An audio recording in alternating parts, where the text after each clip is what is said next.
Hello there, folks. I'm the, Blockbuster Beach Bum. And the summer seat movie season is over. I have not much to say about it. I didn't get to see everything I wanted to see, but maybe that'll come along the road. Anyway, recently I started renting movies from my public library. Why?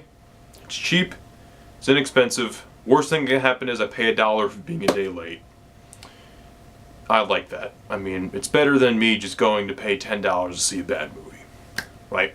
So, excuse me, something in my eye. Basically, today I decided to rent an intriguing film, to say the least. Trying to cash in on the Twilight phenomenon. For those of you who don't know what Twilight is, you're a lucky human being and I'm about to ruin your world. It's a very bland series of films. I have only seen the first one, but from what I hear, the other ones are bland. But me seeing the first one is more than what most people can say. So there's a lot of people out there who haven't seen any of them and just make fun of Twilight. So, I don't know. But I saw The Host. Oh god. The Host is essentially the body snatcher version of Twilight. Basically, the plot goes down something like this. You have these body snatcher people, right? They've been going on for thousands of years, I guess. They body snatch, they're parasites onto other living organisms, and they go from planet to planet conquering, they're kind of conquering them, but they say, oh, we're making it a better place, when really, that's debatable. You're taking away their free will and stuff like that. And eventually, obviously, or blows your mind, they come to Earth. No, they come to Earth of all places. So, what happens is, there's only a limited amount of human beings left, which I like that. It established the fact that there were only a few human beings, only a handful of human beings left. It wasn't like, oh, this is the start of it, and then we're going to have a billion movies describing everything else. No, it kind of gets into it. One of the few things I liked about the movie. So then you have Saoirse Ronan, whose character is Melanie. Very attractive human being, by the way. I don't know, I'm just going to put that in there. And I think she plays the role well, or at least the best she can, but I'll explain that later. And she's being hunted down by the Seekers. These are people who look for humans, and then they basically give the body snatchers a body to snatch on. She tries to kill herself, that way they won't try to get anything out of her. But what happens is, she doesn't die. No surprise there, she's the main character. Unless you're Alfred Hitchcock, then she's a goner. She's not a goner, but they find her body, and they put the snatcher in there, body snatcher, the character of the Wanderer, who's eventually called Wanda, for short. It's easier to say Wanda than Wanderer. Wanderer doesn't sound very human, does it? So then you have Wanda in this body trying to figure out her memories and stuff, and she realizes Melanie's still very much conscious in the body. It would be like, it's very much like Jekyll and Hyde, kind of Jekyll and Hyde-ish, not really, but it would be like if Hyde had uncontrolled, he was hearing Jekyll, and Jekyll was being annoying. And that's kind of what Melanie's doing, and Melanie is trying to make sure that her brother and her boyfriend are okay and stuff. But you have the other character of Wanda, who has her own motivations. She's trying to do her thing. And then they eventually catch Wanda / Melanie, and is picked up by her family, and the uncle is played by William Hurt. And it made me think of a Donald Sutherland. Because he narrates the beginning and the end of the movie, and it really sounded like Donald Sutherland, like when he was in Hunger Games, but that's just me. And basically they all hate on Wanda because she's one of them now.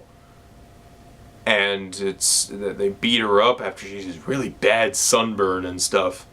They take her in, and then it turns out that her boyfriend's there. But then Wanda falls in love with another generically hot-looking guy. So it's like, no, what are you doing? Stop it. So both of them, have their own love thing going, which I'll say is actually a little more interesting than Twilight. Okay, so back to Saoirse Ronan. I think she does a good job in the film. She's an Oscar-nominated actress. She's going to appear in the Grand Budapest Hotel, and yeah, I'm looking forward to that movie. I'm a fan of Wes Anderson, in case you didn't know. And in this film, she does a good job with the dual personality. She tries to do dual personality thing. It's just the script kind of makes her character. I really just don't like the character Melanie sometimes. I don't know. Sometimes she's really annoying.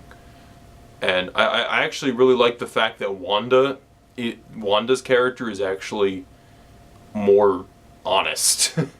You would think that the human would be the more honest character, and like the alien would be like it's shady. And really, no, it's kind of the opposite. Actually, I really found that kind of amusing. And then the resolution at the end with Wanda just seemed like a cop-out. I don't know because the Host was supposed to be a much larger franchise, but this movie flopped. They only made like 13 million opening weekend. This is actually one of Roger Ebert's last reviews. I think his last review was To the Wonder. This was one of his last ones, though. And people were like, no, that was one of his last reviews. Yeah. So, this movie. Now, a lot of this movie I just didn't care, and a lot of the characters looked exactly the same. Like, a lot of the generically hot-looking guys, like, I could kind of tell them apart, but I could imagine myself if it wasn't a movie critic or somebody, like, analyzing a movie, I'd be like, who the hell is Jared? What? He looks like Ian! Yeah, I know their character names, so deal with it. And then, it's just kind of boring, and the universe feels kind of limited. It's some really cool stuff, I guess, with like how they transport the body snatchers into the bodies. I thought that was really well done. I like how all the body snatchers have like the bluish, like the light blue eye. So that's really cool. And it actually could have been a really interesting concept. It's just kind of boring. That's why I think this is worse than Twilight in some ways, because Twilight, it's like, okay, generic vampire love story. It makes sense, I get it, I know it's gonna be bad, but whatever. But this story had potential. This could have been a good movie. And even a good young adult romance movie. I could have seen that, had potential. Again, I named elements that I liked, like the, not really love triangle, the love square more or less, I guess. Because you have Wanda, Melanie, you have Ian, and then you have Jared. And it's really weird stuff, but it's not really interesting because they're weird characters. I just didn't care about them enough as people. It just kind of stuff happened. Sometimes I really hated the Melanie character. But there were times where the other characters were jerks too. One instance is where Wanda, in Melanie's body, is making out with Ian. And Ian asks, can Melanie leave for just a minute? And I'm just like, that is, oh my god. Dude, that's her body, man. That is so wrong. Wow. Yeah, that's, wow. And then there are instances where she goes away for periods of time, and that was pretty cool. But, in any case, this could have been good. It's depressing that it's not good, but it deserved to fail. It really did deserve to fail, because it wasn't a great movie at all.